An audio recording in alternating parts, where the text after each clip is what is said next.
राधे राधे। त्रिनेत्र भाग्य में आप सभी का स्वागत है। मैं हूं आपके साथ आचार्य पुष्पेंद्र शास्त्री। आज हम बात करेंगे ऐसी एक चीज जिसको हम सब लोग बड़े प्रेम से आगे बढ़ाते हैं, सम्मान करते हैं, और अगर वो खराब हो जाए, उसमें कोई गलती हो जाए, चूक हो जाए, तो हमें डर भी लगता है। वो क्या है? ऐसा कौन सा योग है, कौन सा समय है? आप लोग सब सोच रहे होंगे, लेकिन मैं आपको बताऊंगा कि पितृपक्ष जब आता है 15 दिन के लिए, तो वो पितृपक्ष आपके जीवन में क्या प्रभाव डालता है और क्या आपको करना चाहिए अपने पितरों के निमित्त, अपने पूर्वजों के निमित्त। पितृपक्ष इस समय 10 सितंबर 2022 को प्रारंभ होकर के 25 सितंबर 2022 को खत्म होने वाले हैं। तो ये पितृपक्ष हम क्या ऐसा करें कि हमारे पितृ शांत हों, पितृ मजबूत हों, और अगर बच्चों की कुंडली में पितृ दोष है या हमारी कुंडली में पितृ दोष है तो वो दूर हो जाए, उसका कुप्रभाव हमारे जीवन पर, हमारे बच्चों के जीवन पर बिल्कुल ना पड़े। तो ऐसा हमें क्या करना चाहिए? तो देखिए, हमारे जो पितृ होते हैं उनके निमित्त शास्त्रों में एक वर्णन है, गरुड़ पुराण में भी वर्णन है कि हमें उसके निमित्त श्राद्ध करने चाहिए, पिंडदान करने चाहिए, तर्पण करने चाहिए। लेकिन हम में से कितने लोग ये सब कुछ करते हैं?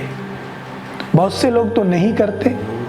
श्राद्ध कर दिया, तर्पण नहीं किया, सपिंडी नहीं किया, तो उनकी मुक्ति नहीं हो पाती, वो मोक्ष को प्राप्त नहीं होते।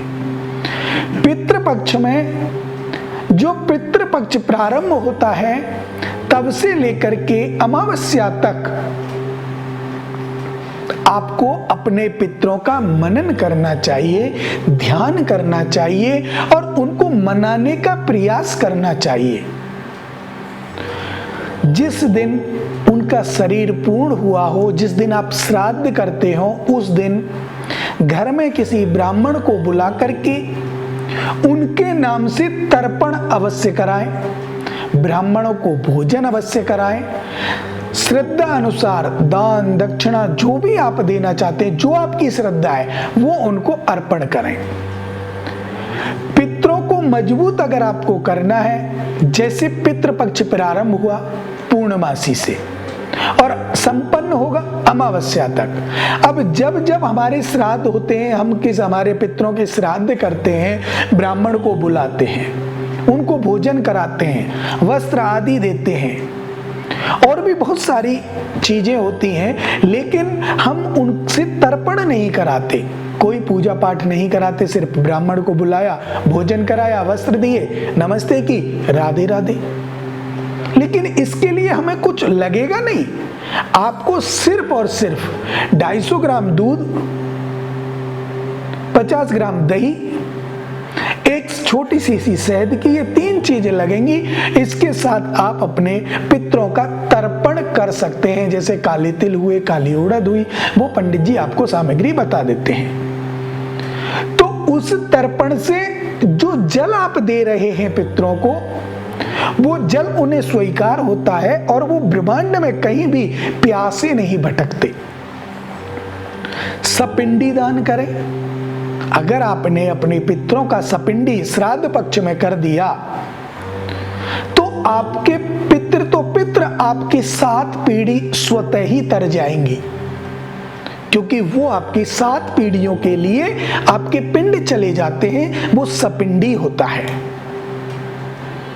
इसके लिए ये जो काल है पितृपक्ष, जो समय है पितृपक्ष, ये पितृपक्षों के लिए बहुत अति शुभ है।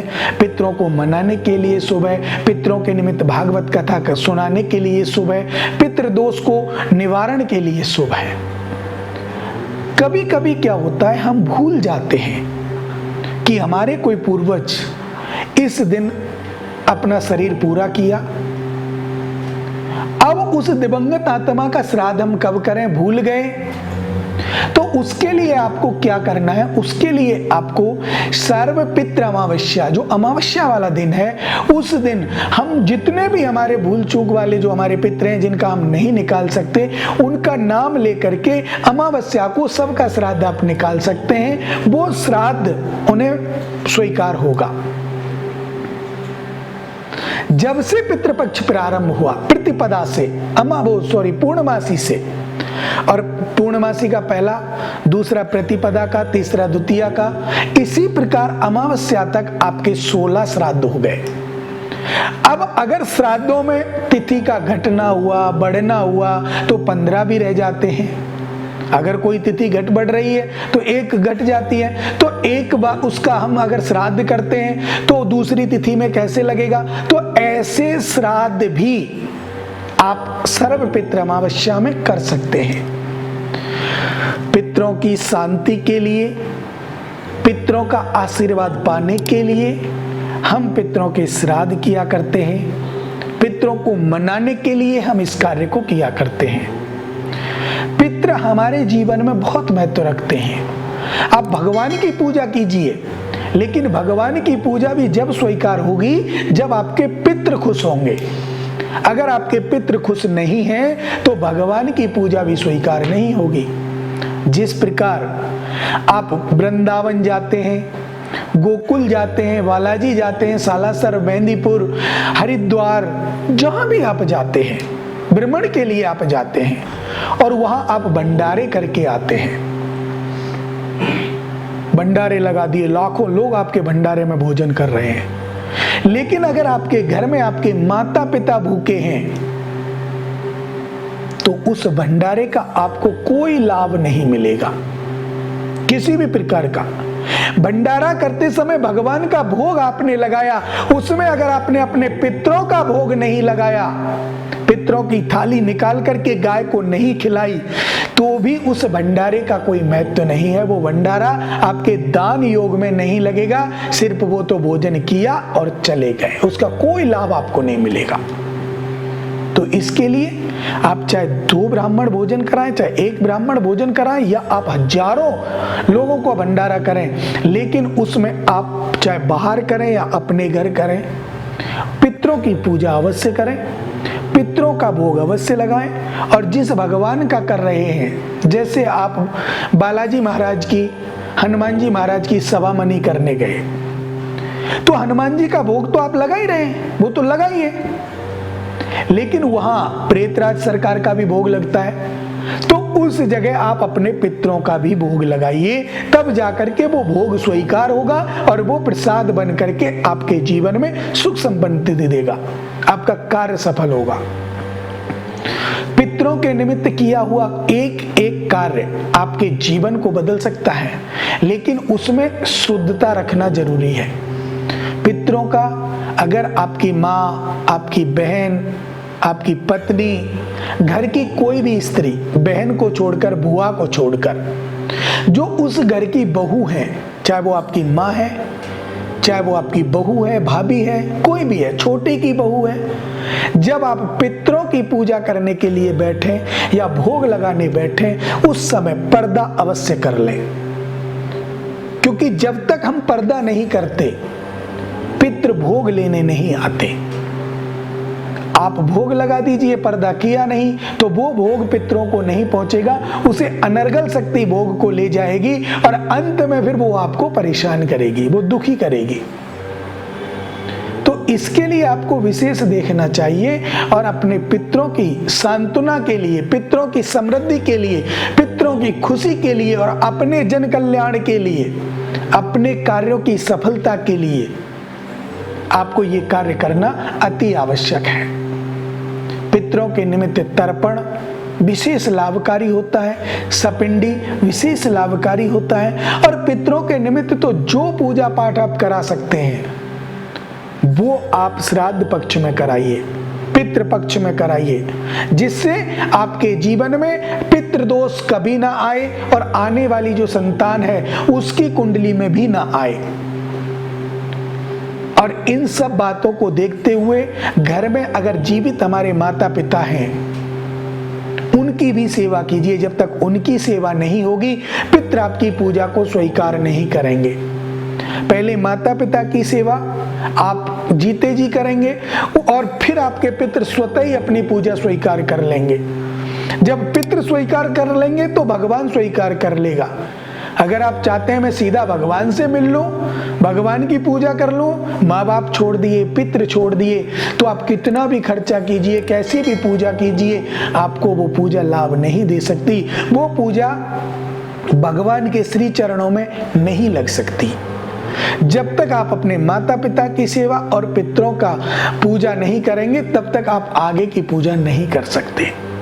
वो पूजा नहीं लगेगी, आपका पैसा भी वेस्ट होगा, कुंडली में पितृदोष लगे रहेंगे, बच्चों की कुंडली में पितृदोष आएंगे। तो ये सारी समस्याएं आपके पितृदोष को बढ़ावा देती हैं। और अगर इनका सदुपयोग किया जाए, पितरों की पूजा, माता पिता की सेवा, गौ ब्राह्मण की सेवा की जाए, तो आपके पितृ खुश रहेंगे और पितृ खुश रहेंगे तो आप खुश रहेंगे। तो जो सर्वपितृ अमावस्या है, इस दिन आपको 16 दिन का जो श्राद्ध है वो एक दिन में निकाल देना चाहिए। और प्रतिदिन गाय को तो आपको देना ही देना है। कौए के लिए, जो कौआ होता है, उसके लिए भी आपको रोटी निकालनी चाहिए। उस पे थोड़ा सा पराठा लगा दिया, पराठा बना के उस पे चीनी या कुछ गुड़ शक्कर रख के छत पे रख दिया, उससे कौए खाएंगे।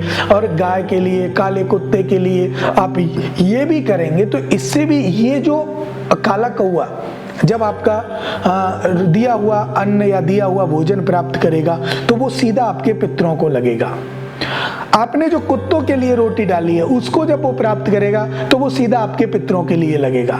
गाय के लिए जो रोटी दी है उसको अगर गाय प्राप्त करेगी तो वो सीधी पितरों के लिए लगेगी। तो इन सब बातों में पितरों के लिए विशेष लाभकारी होती है और आपका जीवन सफल हो जाता है, आने वाली संतति का जीवन सफल हो जाता है। और अपनी जो पीढ़ी, 3 पीढ़ी 7 पीढ़ी आपकी तर जाती हैं सपिंडी और तर्पण करने से। लेकिन वैदिक तरीके से हो, अच्छे तरीके से हो और शुद्धता से हो, शुद्ध वेद मंत्रों का उच्चारण से हो, तो निश्चित आपको लाभ मिलेगा। इन्हीं शुभ मंगल कामनाओं के साथ मुझे दीजिए इजाजत। राधे राधे।